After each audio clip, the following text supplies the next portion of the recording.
So ఇవాళ లైవ్లో అయితే ఈరోజు మార్నింగ్ నుంచి నేను ఏమేమి విషయాలు తెలుసుకున్నాను, నేను తెలుసుకున్న విషయాలు మీకు ఏమైనా ఉపయోగపడతాయేమో అని చెప్పేసి లైవ్ స్టార్ట్ చేశా. మీకు ఉపయోగపడకపోయినా మీ చుట్టూ ఉన్న వాళ్ళకైతే ఖచ్చితంగా ఎవరికో ఒకరికి ఉపయోగపడతాయి అనిపిస్తుంది నాకైతే.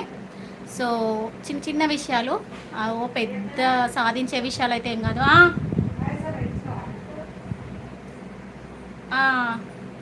తర్వాత ఇస్తాను చెప్పు. సో ఫస్ట్ నేను 10:30కి మేమున్న ప్లేస్ నుంచి ఖమ్మం అయితే స్టార్ట్ అయ్యా. వెళ్ళిన పర్పస్ ఏంటి అంటే ఫస్ట్ స్టడీ సర్కిల్ మహిళా ప్రాంగణంకి వెళ్ళా. ఫస్ట్ నేను ఖమ్మంలో ఉన్న దుర్గాబాయి మహిళా ప్రాంగణం, శిశు మహిళా ప్రాంగణం అని చెప్పేసి ఒక ప్లేస్ ఉందన్నమాట. సో అక్కడికి వెళ్ళా. దాని పర్పస్ ఏంటి అంటే ఆల్రెడీ మీకు ఒక 1 or 2 షార్ట్స్ నేను అప్లోడ్ చేశాను దాని గురించి. ఉమెన్కి టైలరింగ్, మగ్గం work and PGDCA, Tally, auto driving and car driving ఇలాంటివన్నీ కూడా ఉమెన్స్కి 2 months ఫ్రీ కోర్సు గవర్నమెంట్ ద్వారా అందించడం అయితే జరుగుతుంది అక్కడ. సో అది March 10th లాస్ట్ డేట్ అట. సో దాని గురించి తెలుసుకుందామని చెప్పేసి వెళ్ళా.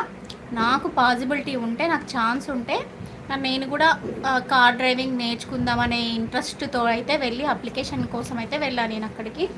అండ్ సెకండ్ మెయిన్ పర్పస్ ఏంటి అంటే మేనేజర్ మేడం విజేత మేడం కానీ కలవాలనుకున్నాను నేను. ఒకవేళ మన ఛానల్కి ఏదైనా ఇంటర్వ్యూ ఇవ్వగలుగుతారా, మేడం ఇచ్చే ఇంటర్వ్యూ ద్వారా మనకి ఏమైనా ఇంకా ఫ్యూచర్ బెనిఫిట్స్ ఏమైనా ఉంటాయా, అండ్ ఎట్లా అప్రోచ్ అవ్వాలి, ఇప్పుడు ఈ కోర్సు అంటే ఈ బ్యాచ్ అయిపోయిన తర్వాత నెక్స్ట్ బ్యాచ్ ఎప్పుడు స్టార్ట్ చేస్తారు, ఇట్లాంటి విషయాలన్నీ మేడంని అడిగి తెలుసుకోవాలనుకున్నా. బట్ మేడం అయితే ఇవాళ అయితే లేరు. సో నేను కలవలేకపోయా. సో మళ్ళీ నెక్స్ట్ టైం వెళ్ళినప్పుడు ఖచ్చితంగా మేడంతో ఇంటర్వ్యూ తీసుకోవడానికి అయితే ట్రై చేస్తా. సో నేను వెళ్ళిన పర్పస్ అయితే ఇది. సో ఇదే కాకుండా ఇంకా 2-3 వర్క్స్ బేస్ చేసుకొని అయితే వెళ్ళా. బట్ మనం వెళ్ళిన అన్ని పనులు అవ్వాలని అయితే రూల్ లేదు కాబట్టి ఆ మహిళా ప్రాంగణంలో నేను కొంతమందిని చిన్న ఇంటర్వ్యూ లాగా అయితే తీసుకున్నా. సో పాపం పిల్లలు సపోర్ట్ చేశారు. వాళ్ళ ఇంటర్వ్యూని కూడా నేను ఆల్రెడీ నా యూట్యూబ్ ఛానల్లో అయితే అప్లోడ్ చేశాను ఇందాకే 5:30 ఆ టైంలో. నెక్స్ట్ మళ్ళీ ఒకవేళ నోటిఫికేషన్ వచ్చేలోపు మీరు ఏమేం సర్టిఫికెట్స్ అనేవి రెడీగా పెట్టుకోవాలి అనే విషయాల గురించి ఫస్ట్ మీకు చెప్తాను నేను. ఒకవేళ మీరు టైలరింగ్ కనుక నేర్చుకోవాలి అంటే మీరు 8th క్లాస్ క్వాలిఫై అయితే సరిపోతుందండి. లేదా నెక్స్ట్ ఇంటర్ కంప్లీట్ అయిన వాళ్ళైతే పీజీడీసీఏకి ఎలిజిబుల్. డిగ్రీ కంప్లీట్ అయిన వాళ్ళకి టాలీ నేర్పిస్తారట. సో మీరు ఈ లోపు నెక్స్ట్ నోటిఫికేషన్ లోపు మీ 10th సర్టిఫికెట్, 4 ఫోటోగ్రాఫ్స్ అంటే passport size photos and caste, income, Aadhaar card xerox ఇవి మీరు రెడీగా పెట్టుకోవాలి. సో ఎప్పుడు మళ్ళీ నోటిఫికేషన్ వస్తే అప్పుడు మీరు వెళ్ళి అప్లై చేసుకోవచ్చు. అండ్ ఇక్కడ ఇంకొక ముఖ్య విషయం ఏంటి అంటే అక్కడ హాస్టల్ ఫెసిలిటీ కూడా ఉంది. అయితే చాలామందికి తెలిసే ఉంటుంది, బట్ తెలియని నాలాంటి వాళ్ళు కొంతమంది ఉంటారు కదా. సో వాళ్ళ కోసం అయితే నేను చెప్తున్నా అనమాట. ఇంట్రెస్ట్ ఉన్న వాళ్ళు ఎవరైనా సరే మీరు ఏం చేయాలన్నా ఫస్ట్ ఇన్కమ్ అయితే అప్డేట్ చేయించుకోండి. ఇది మస్ట్.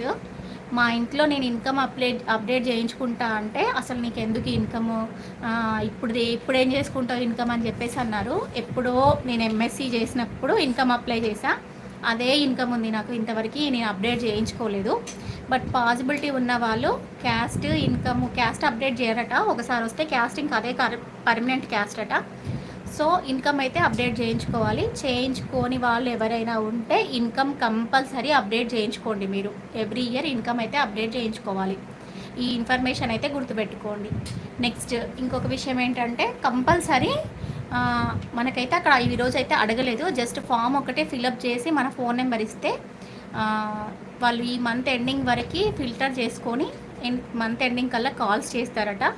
ఎలిజిబిలిటీ ఉన్న వాళ్ళకి కాల్స్ వస్తాయట. నెక్స్ట్ రిక్వైర్మెంట్ అంటే మనకు అక్కడ కెపాసిటీ ఉన్నంత వరకు కాల్స్ చేస్తారట, return calls. Next month first week నుంచి కోర్స్ అనేది స్టార్ట్ అవుతుందంట. 2 months కోర్స్ అట. సో ఇట్లాంటి విషయాలన్నీ మీకు ఇంకేమైనా తెలిస్తే మీరు ఒక్క నిమిషం అండి ఈ లైవ్ క్లోజ్ చేస్తాను నేను, ఎందుకంటే చాట్ అసలు రావట్లేదు నాకు. మళ్ళీ కనెక్ట్ అవ్వండి ప్లీజ్.